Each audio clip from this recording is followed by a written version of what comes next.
Hello everybody and welcome to Godzilla Guy Laboratories. This is a first part, if I do make more in the future, where we use visual examples to answer certain debates and topics. If you know I'm in a suit, it's been an ongoing joke whenever I've shown my face. I'm for some reason in a suit, so we continue the trend. So today we'll be answering Thermo Godzilla versus Supercharged Evolved.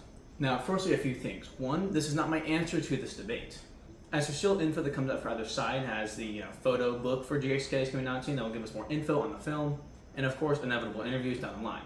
Two, before someone comments and is like, oh, I just debunked you. The Greg Key statements don't really count. Let me explain. As someone who was lucky enough to interview Greg Keys in the past, I knew the rules he has to abide by when it comes to answering questions.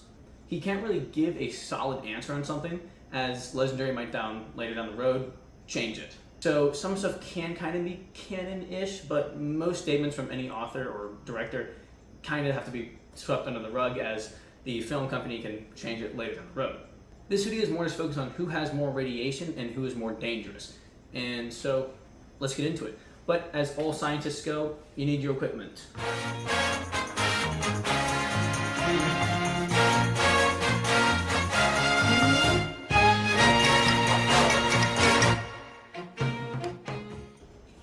These guys, I can't. The guys are killing me. Alright, so this will be a little bit of a weird demonstration, but it's a good one to kind of give you a visual. This right here is normal Dohei Goji. He can hold a pretty good amount of radiation. So at the beginning of Godzilla King of the Monsters, he's pretty full, Pretty good amount of radiation. He fights Ghidorah, he fights him again. But then, as we know, he got hit by the big green fart, aka the Oxygen Destroyer, and loses quite a bit. I mean, he is just barely hanging in there. Just barely. Then Serizawa goes in and nukes him, which not only fills him up, but even a little bit spills out. He has quite a bit. So, pretty good amount. Already overflowing quite a bit. That's why he's about to, going to go thermonuclear. And then Mothra comes in, revives him. So you could argue probably lost some radiation, the fact that he had to be revived fully, but he overflows even more. So overall, quite a bit of radiation, so no wonder King Ghidorah died. But let's look at the times 20. That's just 10. This goes in here 10 times. I lied. It's 2. This is evolved Godzilla. So with that being said, let's still, before we, count all this as evolved, normal Dohei Goji when he fights Scylla. Now, in the novelization, he was actually compared to how he was when he was in Boston. So he has almost all of this already. I spilled some out on the outside, so we'll just count that. So he's already a good portion. Let me move all this out of the way.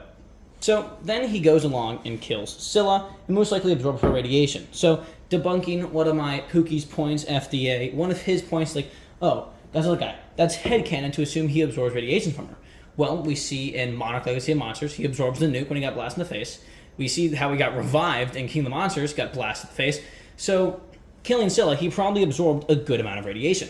Now, Scylla in The Hunted had sucked in, to my knowledge, 2 nuclear power plants and 30 nuclear warheads. So already, this Dohei Goji has quite a bit of radiation. Then he goes along to France and starts absorbing it, where now he's probably around thermonuclear levels. Now, I know that sounds a little crazy, but let me explain. Now, while thermonuclear, he does have a very strong pulse, this guy's pulse, if you go square inch for square inch, isn't as strong, nowhere near, but it is much larger, having a 30-mile radius. So if you condensed it down to the size of Thermo's pulse, they're probably around the same amount of strength. Now onto another point where it was like, well, Thermo was just radiating radiation all over. He couldn't even hold it in. That's because he's not built to hold it all in. Evolved does have more. Now Thermo is more dangerous due to the fact that, like we just said, he literally cannot hold it in. He's not built to hold that much. Evolved isn't as dangerous, but he is more powerful because he can actually hold it safely. And then Supercharged version, where as we see, he just charges himself all the way up and turns pretty much into a pink thermonuclear, hitting those same levels to the point where he's starting to once again it flows out of him. His eyes are glowing, everything around him is glowing. So he's pretty much hitting a thermonuclear evolved Godzilla. So he is not only filling up both of these, let me fill this up, hold up. Like I said, he is now not only filling up his 20 times amount, but he's even now starting to overflow out of his 20 times amount.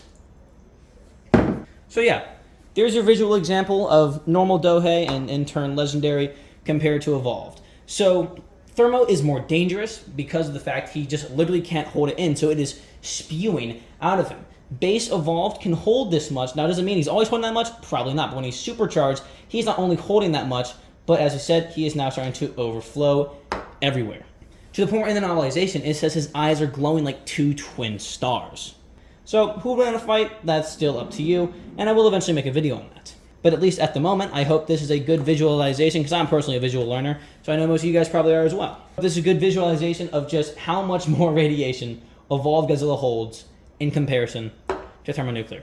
If you guys want to see more Godzilla Guide Lab videos, they're kind of weird. But if you have any sort of question that can be explained with a visual example, let me know down in the comments. I'd be happy to show off more of this, because this is very silly, but also a very easy type of video that I find quite entertaining to make. So yeah, put your points in the comments below. I'll try and address them. I'm not going to get to all of them, but I'll try my best. And yeah, everybody, as always, keep collecting.